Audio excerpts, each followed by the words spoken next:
Little boy doesn't let anyone into his room until policeman arrives and steps inside.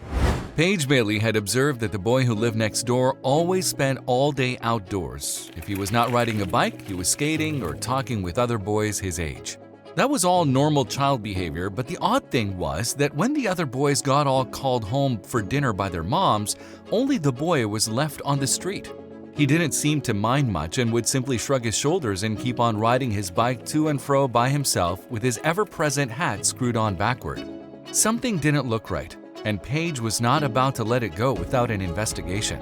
So one evening, she put on her coat and hat, then went for a walk that took her to the local police precinct. Once there, she walked up to the desk sergeant and offered a greeting.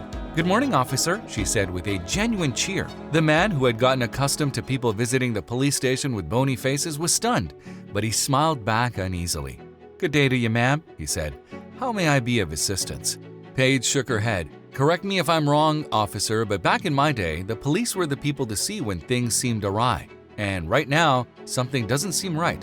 Not that there's some criminal going on or anything." The cop scratched his head as he thought about it. Then he beckoned to one of his colleagues, Officer John Leon. John took Paige to the officer's mess room, where he sat her down and asked her to tell him everything. "Well, there's not really much to tell," she began. "There's this boy, Seth Martin, a good boy to be sure, and he never misses a day of school and all, but when it's time to go in for dinner, he remains on the street all by himself." She paused to hear the officer's input, but he just kept mute, encouraging her to continue. "And I'm just wondering, maybe he stays back on the street because something terrible awaits him at home, or there's nobody at home at all. We can both agree that he's not old enough to be on his own." John took a few moments to consider her words. Then he spoke. "I agree that something is definitely off here, Mrs. Bailey," he said. "But not to worry, I won't rest till I get to the bottom of this."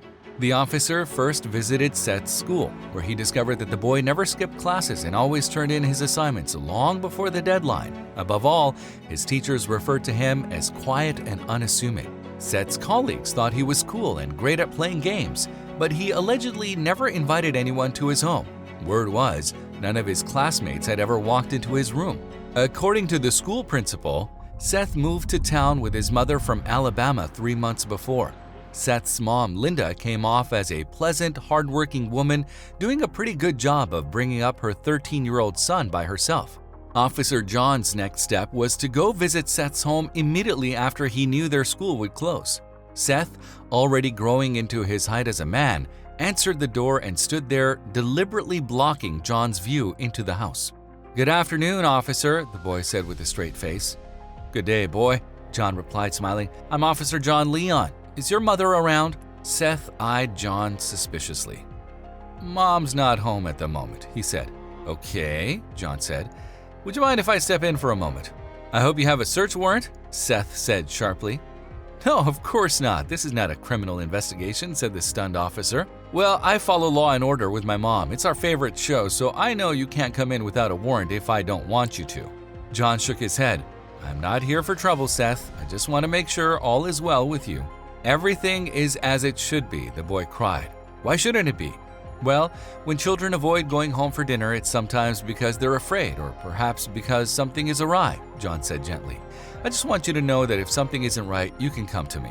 Seth blushed and he said, "I just enjoy riding on the street when it's quiet and less crowded, okay? That's all." John nodded. "I can certainly understand that feeling. Sometimes when I'm on a late patrol and I'm the only person alive on the streets, it feels pretty cool." Seth smiled. "Exactly. And when mom's gone—" "Your mom's away?" John asked. He had finally hit gold, and Seth knew. The boy hung his head as he answered. "Yes, she's had to constantly go back to Alabama these past few weeks because Granny broke her leg and my grandpa has Alzheimer's." Then he straightened his shoulders. "But I'm doing just fine on my own." "I can see that you are, Seth. You're a good boy. Do you mind if I come in?" John asked. Seth let him in after hesitating for some time, and John saw that the house had been barely furnished. All Seth had for sleeping was a mattress on the floor in his room. "Mom was going to get some furniture," Seth said when he saw the look on John's face, "but then Grandma fell sick." "It's okay," Officer John said, interrupting him. "I understand. But listen, your mom clearly has no other option, and I don't want to get her into trouble. So how about I visit you every night to fix your dinner while you sleep at Mrs. Bailey's house?"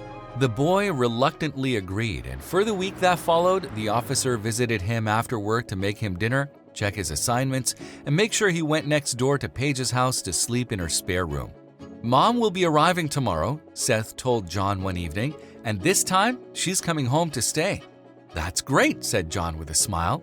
"Would you like to help me set up a surprise for her?" "A surprise?" Seth asked. "What sort of surprise?"